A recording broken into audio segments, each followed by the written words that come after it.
Hello दोस्तों, अगर चलते टाइम आपकी सलवार पीछे से उठ जाती है या फिर आपकी सलवार पोंचे पे गिरती है या आपकी सलवार के अंदर पीछे से झोल बन जाती है तो उसके अंदर आज की वीडियो में मैं आपको बताऊंगी किस तरह से आपको सलवार की कटिंग करनी है कि आपकी सलवार बिल्कुल परफेक्ट तरीके से बन जाए। ना तो आपकी सलवार पोंचे के ऊपर गिरे, ना चलते टाइम आपकी सलवार पीछे से उठे और ना ही आपकी सलवार के अंदर कोई भी झोल बने। तो वीडियो को पूरा देखना, ध्यान से देखना, जिससे आप एक एक स्टेप को अच्छे से समझ सके, हर साइज में बिल्कुल अच्छे से सलवार बना सकें। तो चलिए शुरू करते हैं।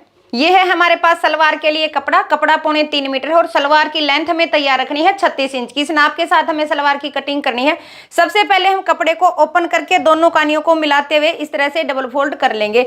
जब भी हम सलवार के अंदर लंबाई का निशान लगाएंगे तो सबसे पहले हमें लंबाई को नाप लेना है। लंबाई जब हम नापते हैं तो सलवार की हमें जो हमारी ये साइड वाली हड्डी है या जहां पे हम सलवार पहनते हैं, यहां से लेके नीचे फर्श तक हमें सलवार को नापना है। अगर आप सलवार को सामने से नापोगे, जहां हमारा पेट है, अगर यहां से आप नापोगे तो सिलने के बाद आपकी सलवार आगे से पोंचे के ऊपर गिरेगी और पीछे से आपकी सलवार ऊंची हो जाएगी। तो सबसे पहले हमें सलवार का अच्छे से नाप ले लेना है, इसके बाद हम सलवार की कटिंग करेंगे। तो सबसे पहले हमें कपड़े को बिल्कुल बराबर करते हुए यहाँ पे रख लेना है। इसके अंदर जो ओपन साइड है ये हमें अपनी तरफ रखनी है और जो बंद साइड है इसको हम बाहर की तरफ रखेंगे। सबसे पहले हम लेंथ का निशान लगाएंगे। जब भी हम सलवार की कटिंग करते हैं तो सबसे पहले हम सलवार के गोडे निकालते हैं, जिसे आप पल्ले भी बोलते हैं। तो जितनी हमें बेल्ट तैयार रखनी है उसके लिए हमें इंची टेप को ऊपर छोड़ देना है। बेल्ट हमें 4.5 इंच की रखनी है तो हम यहाँ 4.5 इंच ऊपर इंची टेप को छोड़ देंगे और जितनी हमें सलवार की लेंथ तैयार रखनी है उसके अंदर ½ इंच प्लस करेंगे और यहाँ पे निशान लगा लेंगे। 36 इंच की हमें सलवार तैयार रखनी है, ½ इंच हम इसके अंदर एक्स्ट्रा लेंगे जो कि हमारा सिलाई के अंदर जाएगा। और जो हमने निशान लगाया है यहाँ पे बिल्कुल सीधी लाइन ड्रॉ करेंगे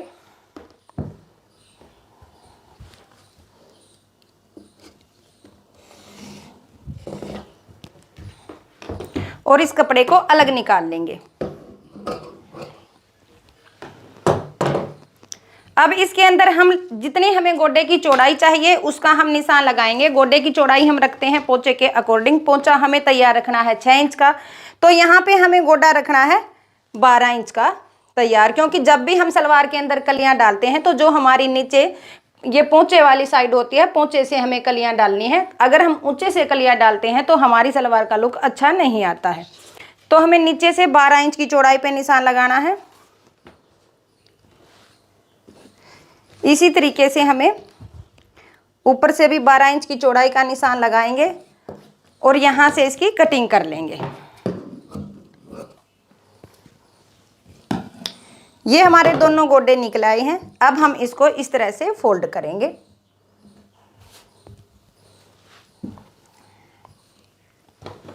और जो हमारी गोडे के अंदर ये बंद वाली साइड है, यहाँ से हमें इसके अंदर इस तरह से निशान लगाना है। 1 इंच पे हम निशान लगाएंगे। अगर हमारी सलवार का ज़्यादा है, जैसे ये लिलकड़ा कपड़ा होता है जिससे हमारी सलवार लर्ज जाती है, उसके अंदर हमें 1 इंच पे निशान लगाना है। अगर हमारा कॉटन का कपड़ा है तो उसके अंदर हमें ये निशान 1.25 इंच पे लगाना है। और जो हमने ये निशान लगाया है, इस निशान को जो हमारी ये ओपन वाली साइड है इसके साथ इस तरह से तिरछा मिला देना है, इस तरह से, और यहाँ से इसकी कटिंग कर लेंगे। जब हम सलवार को स्टिच करते हैं तो जो हमने ये कटिंग की है इसको हमें ऊपर वाला जहां हमारी बेल्ट आती है उस तरफ रखना है। पोंचे की साइड हम इसको नहीं रखेंगे। अगर इस तरह से हम अपने गोडे के अंदर कटिंग करते हैं तो हमारी सलवार पोंचे के अंदर नहीं गिरेगी। तो इस तरह से हमने गोडे की कटिंग कर ली है। अब हमारे पास जो गोडे के साइड से कपड़ा बचा है इसमें से हम निकाल लेंगे बेल्ट। बेल्ट हमें तैयार रखनी है 24 इंच की, तो 25 इंच पे हम निशान लगाएंगे और यहाँ से इसकी कटिंग कर लेंगे। अगर हमने ऊपर 4.5 इंच बेल्ट के लिए कपड़ा छोड़ा है तो यहाँ पे हमें बेल्ट की चौड़ाई रखनी है 7 इंच। ½ इंच हमारा नीचे से सिलाई में जाएगा और 2 इंच का हमारा नेफा फोल्ड हो जाएगा।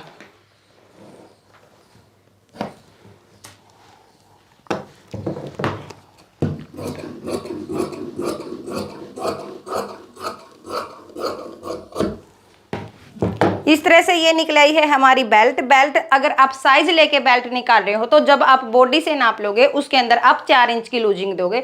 बाकी सामने वाला आपको बताएगा, किसी को लूज पसंद होती है बेल्ट और किसी को टाइट पसंद होती है। किसी के अंदर 2 इंच की लूजिंग देनी है तो किसी के अंदर 3 इंच की लूजिंग देनी है। इस तरह से आपको बेल्ट निकालनी है। अब हम निकालेंगे कलिया। ये हमारे पास कलियों के लिए कपड़ा है। सबसे पहले हम कपड़े को ओपन करके पूरे कपड़े को फोल्ड कर लेंगे।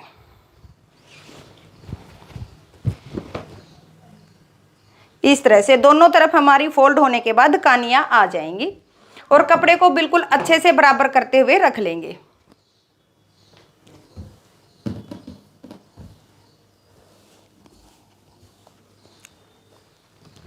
अब हम इसके अंदर लगाएंगे लंबाई का निशान। जैसे हमने गोड्डे के अंदर लंबाई का निशान लगाया था, ऊपर हमें 4.5 इंच छोड़ देना है और 36.5 इंच पे ये निशान लगा लेना है। ½ इंच हमारा जो सिलाई में जाएगा साथ के साथ ऐड कर लेना है। अब जो हमारा कपड़ा ऊपर बचता है इसको हम नाप लेंगे। ऊपर हमारे पास कपड़ा बचा है 10.5 इंच का, तो दूसरी साइड भी हमें इसी तरीके से निशान लगा लेना है 10.5 इंच पे। यहां पे हमें कली की चौड़ाई रखनी है 2.5 इंच।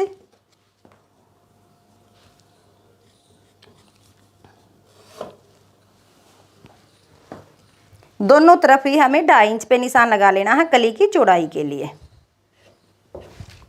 अब जो हमने कली का यहाँ पे निशान लगाया है और जो ये निशान लगाया है, यानी कि जो बाहर वाली हमारी ये साइड है, यहाँ से इंची टेप को रखेंगे कोने के ऊपर और दोनों कोनों को इस तरह से मिलाते हुए रेब में निशान लगा लेंगे।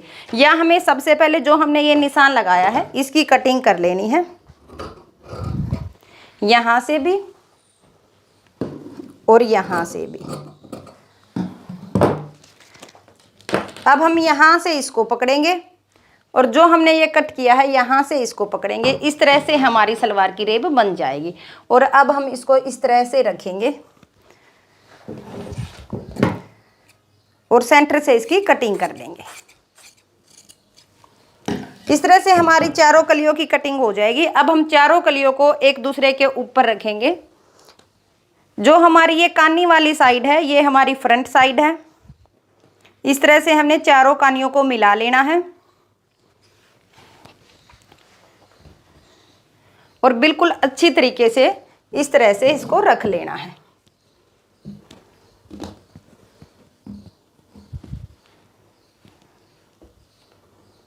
ये हमारी ऊपर वाली साइड है जहां पे हमारी चुन्नटें बनेंगी और ये हमारी नीचे वाली साइड है।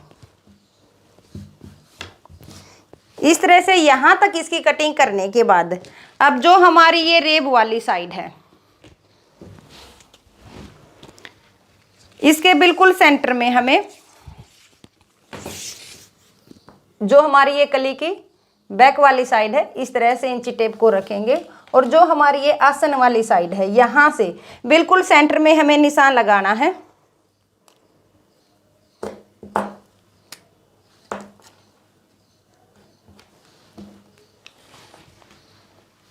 और यहाँ से अंदर की तरफ हम 2 इंच पे निशान लगाएंगे।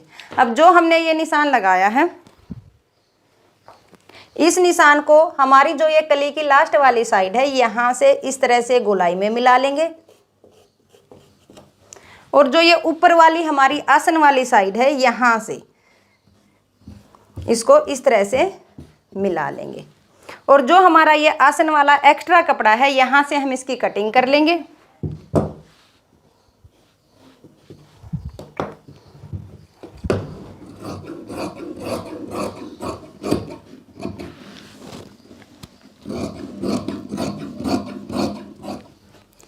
इस तरह से हमें सलवार की जो हमारी रेब वाली साइड है यहाँ पे ये कटिंग कर लेनी है। इस तरह से अगर हम ये कटिंग करते हैं तो हमारी सलवार पीछे से लटकेगी नहीं।